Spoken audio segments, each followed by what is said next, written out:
was standing in the produce section of the Hannaford on Route 9, holding a bag of Cortland apples, when my phone started buzzing in my back pocket. I almost didn't answer. It was a Saturday morning in late October, the kind of morning where the light comes in through the front windows of a grocery store and makes everything look like a photograph from someone else's life. The number was local, but not saved. I figured it was a robocall about my car's extended warranty, the way most calls go these days. But something made me set the apples down and pick up. "Is this Mr. Holloway?" The voice was a man's, maybe 40, with the kind of careful tone people use when they're trying not to alarm you and are already failing. "This is him." "Sir, my name is Dale Brackett. I'm the mover you hired for the upstairs office. Look, I'm real sorry to bother you on a Saturday, but I'm going to need you to come back to the house. Just you, if that's possible. Don't bring your daughter." I remember the fluorescent lights in that store. I remember the woman next to me, reaching past my elbow for a bag of clementines and saying, "Excuse me," twice before I moved. I remember thinking very clearly that I had been having a normal morning 30 seconds ago and that I wasn't going to be having one anymore. My name is Nathaniel Quinn. I'm 57 years old, and I've lived in the same gray clapboard house on Beach Hollow Road in Brattleboro, Vermont for 26 years. My wife, Marjorie, passed away 13 months before that Saturday morning. She was 54. The death certificate said cerebral hemorrhage. The neurologist who'd been seeing her in the months before said it was the kind of thing that just happens sometimes, that there was a small aneurysm none of us had known about, that she likely hadn't suffered. I clung to that last part for a long time. Likely hadn't suffered, as though the word likely could carry the weight I needed it to. We had been married for 29 years. We had one daughter, Frances, who was 31 and lives in Northampton with her husband and our grandson, Theo. Marjorie had been a librarian at the elementary school in town for 19 years. She knew the name of every child she'd ever helped find a book. She kept thank you notes from second graders in a cedar box on her dresser. After she died, I couldn't bring myself to touch most of her things. Her reading glasses were still folded on the nightstand. Her Sunday crossword from the week she died was still on the kitchen table, half finished, the pen lying across the columns where she'd left it. Her office was on the second floor, the small bedroom we'd never used as a bedroom because we only ever had the one child. She'd taken it over years ago, painted it a soft yellow she called butter, filled it with bookshelves and a desk her father had given her when she graduated college. That was where she'd done her reading, her correspondence with old college friends, her endless lists. That was where I hadn't gone in 13 months. Frances had been the one to finally suggest we clear it out. Not to throw anything away, she'd been careful about that, just to take the furniture, the boxes of books, the filing cabinet, and put them in a climate-controlled storage unit so I could decide later, when later felt like something I could imagine. She'd hired the movers. She'd been at the house that morning to let them in. I had told her I needed to get out for a couple of hours, that I'd take care of the grocery list, that I'd be back by noon. That was where I was when Dale Brackett called. I asked him what was going on. He paused for a second, and then he said, "Mr. Macker, Quinn, I just think you should be the one to see it first." That's all I'm going to say over the phone. I told him I'd be there in 20 minutes. I left the cart in the aisle. I don't know what happened to those apples. I think about that sometimes, which is a strange thing to remember. When I pulled into my driveway, the moving truck was parked at the curb, but the back was closed. Dale was sitting on the front steps of my porch, talking quietly with my daughter. Frances looked up when I got out of the car, and her face was doing something I hadn't seen it do since the morning her mother died. Not crying, just watching me. The way you watch someone before you tell them something that's going to take the floor out from under them. Dale stood up. He was a heavy-set man with a salt and pepper beard and hands that looked like they'd done 40 years of honest work. He said, "I told Frances I'd wait till you got here. She knows I found something, but she hasn't been up to see it. I wanted you to decide." I asked him what. He said, "There's a panel on the closet wall in your wife's office. Looks like it was put in on purpose." We were moving the bookcase out, and the back of it caught on something. I didn't pry. I just thought you should look. The three of us went upstairs. Frances was holding my arm, not saying anything. The office smelled like Marjorie still. That particular combination of old paper and the lavender sachets she'd kept in the desk drawers. The bookcase had been pulled out from the wall about a foot, and where it had been, the wallpaper at the bottom of the closet wall was bowed slightly outward. Dale pointed to a seam I had never noticed. "Right there," he said. "It's a piece of drywall set into a frame, not part of the original wall. Someone built that in." I told him to give us a minute. He nodded and went back downstairs. I could hear him telling his crew to take a coffee break, that they'd come back to it after. Frances looked at me. She said, "Dad, did Mom?" I said, "I don't know. Let's just look." The panel came out easier than I expected. It was held in place with 4 small magnets, the kind you might use for a kitchen cabinet. Behind it, set into the wall cavity, was a metal document box, the gray kind you can buy at any office supply store. It was sitting on a small wooden shelf that had been screwed into the studs. The shelf had been painted the same butter yellow as the rest of the room. Whoever had put it there had taken time. Care. I lifted the box out. It was heavier than I expected. The lock had a small key still in it, hanging from a loop of red thread, the kind Marjorie used to use to mark her place in cookbooks.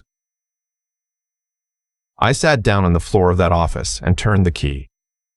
Inside, there were 3 things: a spiral-bound notebook with a blue cardboard cover, a small external hard drive and a padded sleeve, and a sealed white envelope with my name on the front in Marjorie's handwriting, which I would have recognized anywhere on this earth. Frances was kneeling next to me.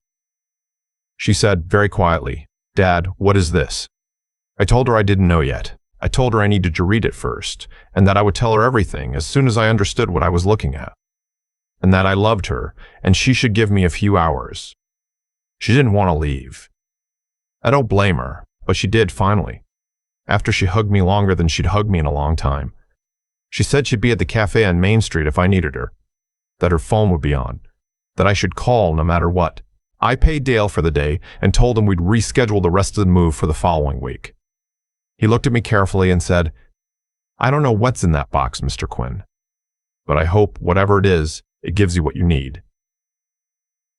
Then he left.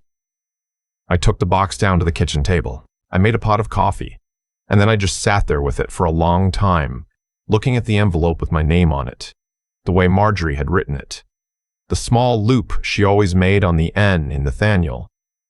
I didn't want to open any of it.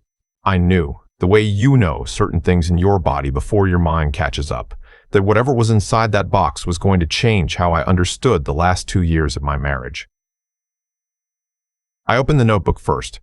The first entry was dated nearly 19 months before she died. Marjorie's handwriting was small and orderly, the way it had always been. She had written, "Something is wrong with the 401k numbers. The quarterly statement doesn't match what I have in my own records. The variance is $11,400. I want to be sure before I bring it up." I had to read that line twice. Marjorie had handled most of our finances, not because I'd refused to, but because she was better at it, more patient with spreadsheets and statements, more willing to read the fine print. We had a financial advisor named Walter Kendrick we'd been with for 14 years, since well before I retired from teaching. He'd been recommended by my brother-in-law, and we'd both liked him. He'd been to our house for dinner once or twice. He'd sent a wreath when Marjorie's mother died. He'd been at her funeral. The next entry was dated 2 weeks later. Marjorie had written, "Walter says it's a rebalancing fee, fully disclosed in the original agreement." He showed me a clause.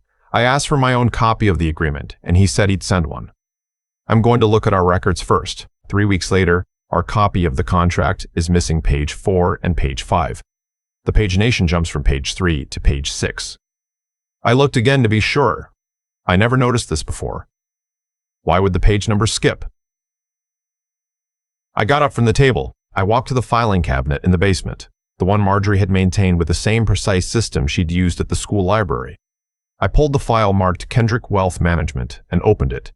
She was right. Our copy of the original contract went from page 3 to page 6. There was no page 4 or page 5. I had signed that document 14 years ago without looking at it carefully. Marjorie had probably done the same. I went back upstairs and kept reading. She had been keeping records. Quietly, carefully, the way she did everything. Over the course of 17 months, she had identified 11 separate transfers from our investment accounts that she could not account for. Some were small, 3,000 or 4,000. The largest was 19,000, listed as a portfolio reallocation. The total she had tracked came to a little under $112,000. She had photographed every statement.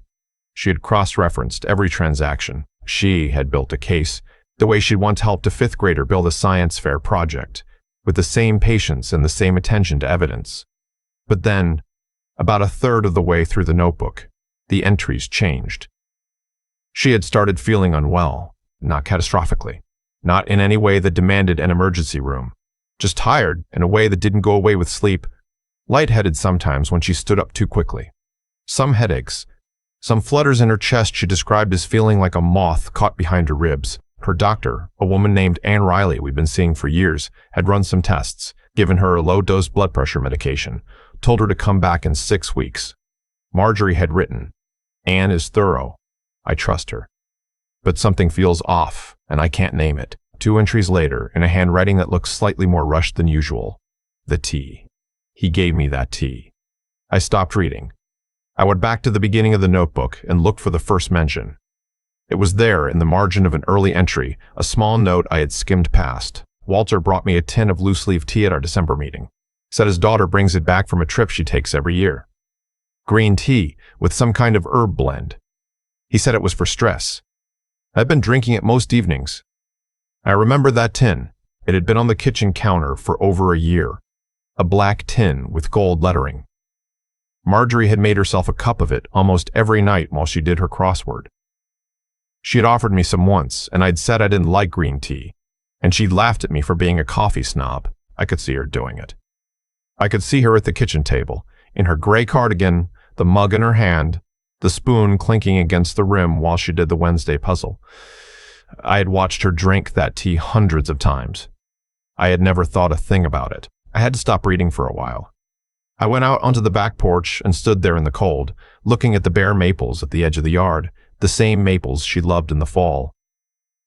I didn't cry. I think I was past crying at that point. I was somewhere else, a quieter place where the air felt thinner and the sound of my own heartbeat felt very far away. When I went back inside, I made myself read the rest of the notebook. She had begun to suspect. She had not been certain. She had written, in an entry from about 8 months before she died, "I cannot accuse a man of poisoning me without proof. I cannot tell Nathaniel because he will go straight to Walter, and Walter will know I know. I need to be careful. I need to be sure." She had stopped drinking the tea, she wrote, around that time. She had told Walter she'd finished the tin, and he'd said he'd bring her more. And she had thanked him, and not mentioned it again, and he had not brought her more.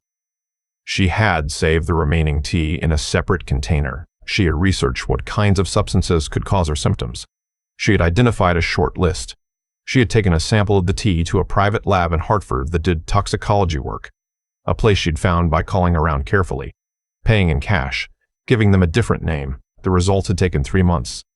The tea had tested positive for trace amounts of a compound derived from the oleander plant, not in any quantity that would kill a person quickly, but in quantities that, taken nightly over the course of a year or more, could cause exactly the cardiovascular symptoms she had been experiencing. Oleandrin, the lab report called it. The notebook contained the report itself, folded and slipped into a sleeve at the back. She had not gone to the police yet. She had written, "I need to understand who else might be involved before I do this. If I go to Walter directly, he will destroy evidence. If I go to the police with only this, they may not act quickly enough. I need to find the money. I need to know where it went." She had been working on that, slowly, carefully. And then she had died, 11 days after her last entry, in our bed, at 6 in the morning with her hand on my arm. I want to tell you the thing that almost broke me. The thing I had to read 3 times to understand. It was the second to last entry in the notebook.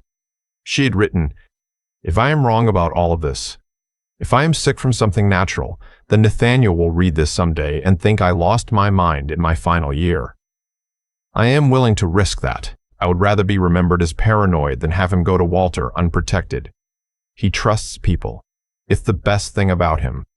And it's the thing I cannot let get him killed too. She had been protecting me from the moment she suspected. Through every long evening of her own slow decline, she had been protecting me. I sat at that kitchen table for I don't know how long. The coffee got cold. The light through the window changed from the bright, slanting morning kind to the flat gray of an afternoon in late October when the sun has given up. Eventually, I plugged the hard drive into Frances's old laptop, which she had left at the house months ago for me to learn how to use, and which I had mostly avoided. The hard drive contained scanned copies of every document. The original investment contract with the missing pages, her own copy of the contract, photographed page by page. The bank statements, highlighted and annotated. The lab report on the tea. And one audio file, 3 months before she died, 52 minutes long. It was Marjorie. She had recorded herself on her phone at her own kitchen table while she sat across from Walter Kendrick. I want to be honest about how hard it was to listen to her voice. I hadn't heard it in 13 months. I'd been avoiding the old voicemails on my phone because every time I listened to one, I lost the rest of the day. Now here she was, alive, on the speakers of this laptop, sounding tired but steady, asking Walter about the missing contract pages, asking about the transfers, asking him to explain what a portfolio reallocation fee of $19,000 would cover. He was smooth. He was so smooth it made my skin crawl. He told her she was misreading the statements. He told her she had probably forgotten the conversation in which he'd explained the fee structure. He suggested, very gently, that some of her recent stress might be affecting her memory. He used the word memory 3 times. And then, near the end, Marjorie said, "Walter, I had the tea tested, the tea you gave me." There was a silence. I counted the seconds. It was 6 seconds long. Then he said, "Marjorie, I'm worried about you. You're not yourself. I think you should talk to Anne about this, or to Nathaniel." Marjorie said, "I'm not going to talk to Nathaniel about this. Not yet." There was another silence. Then Walter said, "That sounds wise. He's a good man. He'd want to fix things, but sometimes things don't need fixing the way we think they do."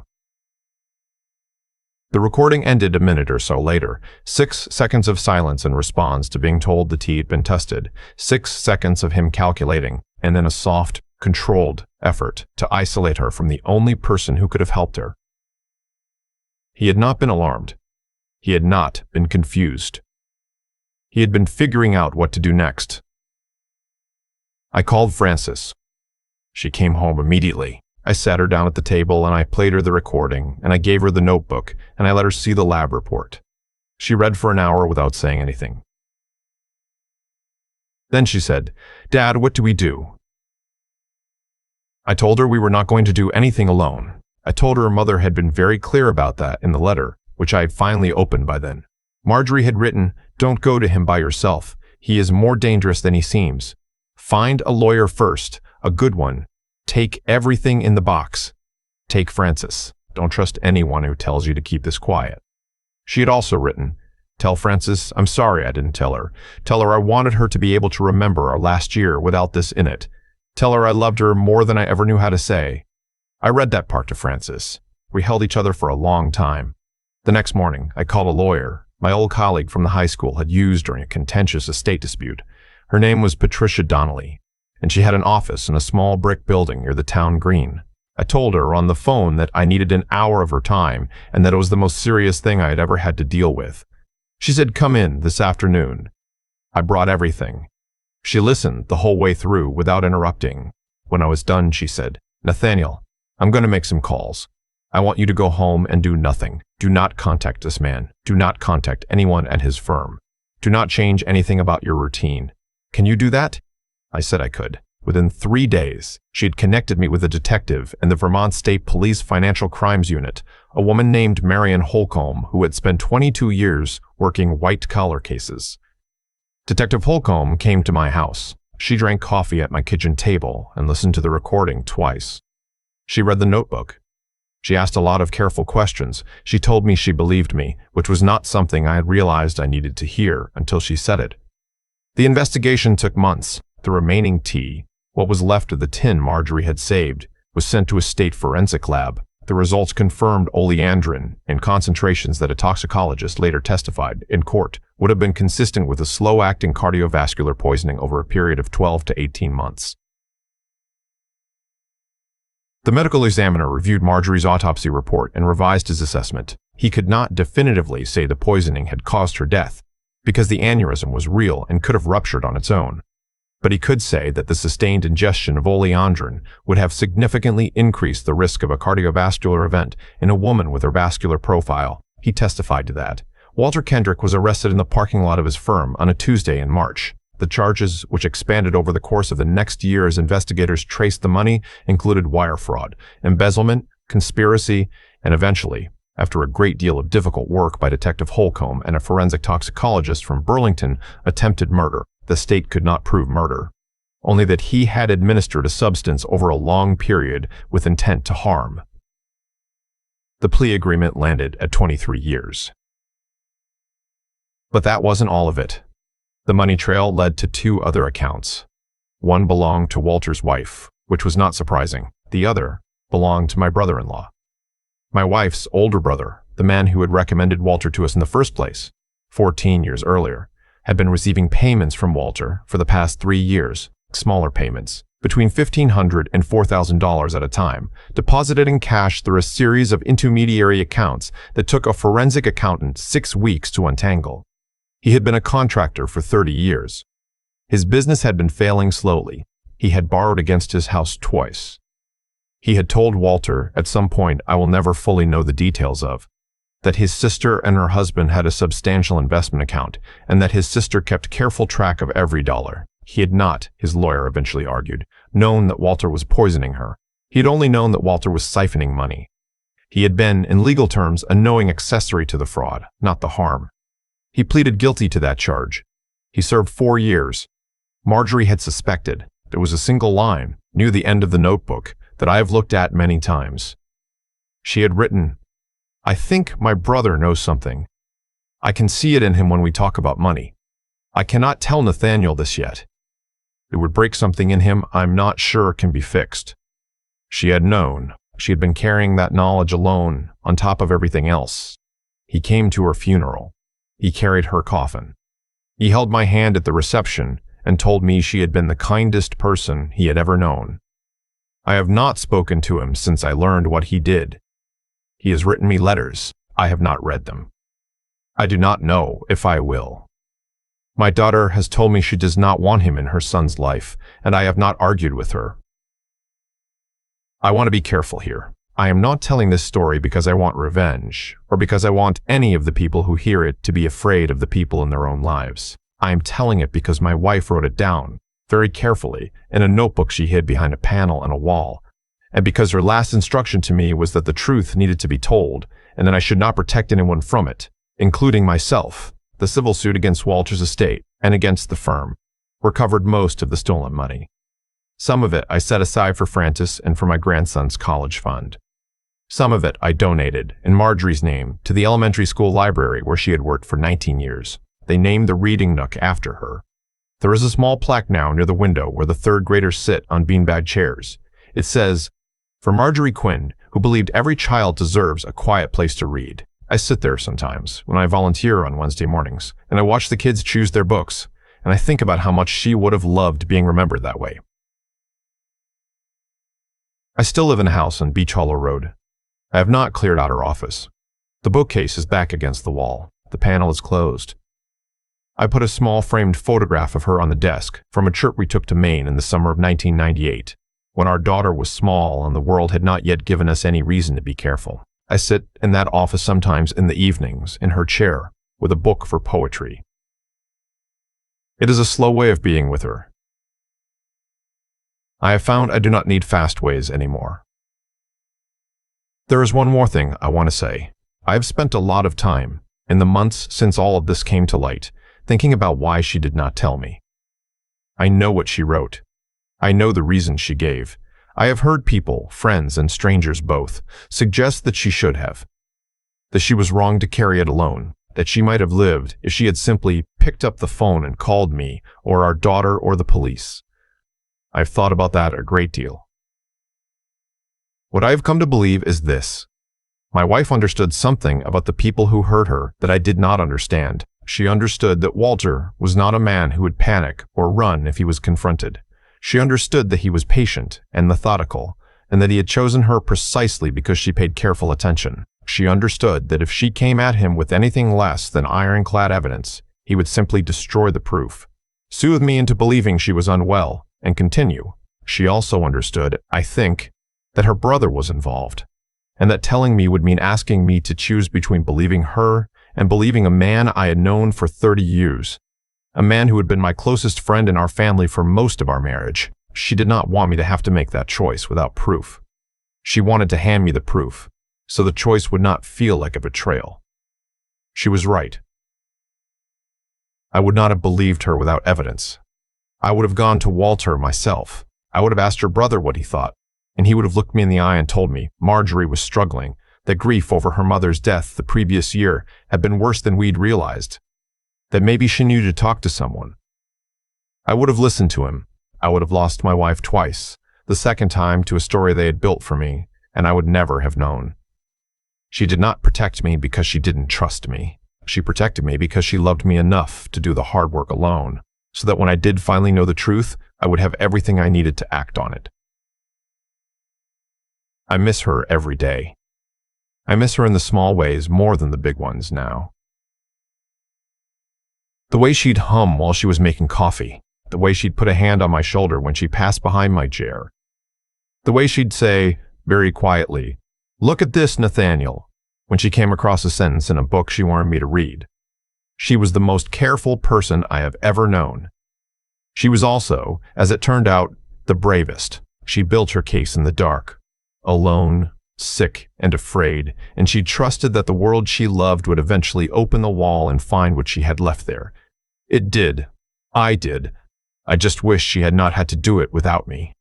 I have thought a great deal about cause and effect in the years since I opened that box. Not in any grand philosophical way. Just the small, plain truth that one thing leads to another, and that the choices people make in the dark eventually become the rooms the rest of us have to walk through. Walter Kendrick made a choice 14 years ago to be a careful and patient man with other people's money. That was the surface of him. Underneath, he made a different choice, the kind that begins as small dishonesty and grows because nothing stops it. My brother-in-law made a smaller choice, but it was his own. He told the man who managed his sister's money that his sister kept careful records. He told himself it was a piece of harmless conversation. It was not. Cause moves forward whether we want to look at it or not. Marjorie made her own choices, and they were the ones that have stayed with me. She chose to notice the discrepancy in a statement. She chose to keep the notebook. She chose to take the tea to a lab in another city and pay in cash. She chose, when she became afraid, not to panic. She chose, when she became sick, not to give up. She built the case quietly because she understood that loud certainty, without evidence, would lose to quiet lies backed by power. That was wisdom, and it cost her dearly, and I will not pretend I understand all of it yet. What I've come to believe, sitting in her chair some evenings with the lamp on low, is that a good life asks three things of us that we do not get to skip. It asks us to be honest, even when honesty is slow and inconvenient, and earns us nothing in the short term. It asks us to think clearly, especially about the people we love most, because love without clear sight becomes a kind of soft blindness that the wrong person can walk right into. And it asks us to keep going when the truth gets heavy, to write the next entry in the notebook, even when our hands are tired. Marjorie did all three. She was honest with herself about what she suspected. She was clear-eyed enough to recognize that the man poisoning her was patient, and that her brother was somehow part of it. And she had the steadiness to keep building her case, alone, while her body was failing her, because she believed the truth deserved to outlive her. I am trying to live the rest of my years the way she lived her last ones. Slower, more watchful, less willing to mistake comfort for kindness. I trust people still. I think she would want me to, but I trust them with my eyes open now. the way she taught me, and a notebook she hid behind a wall and waited for me to find.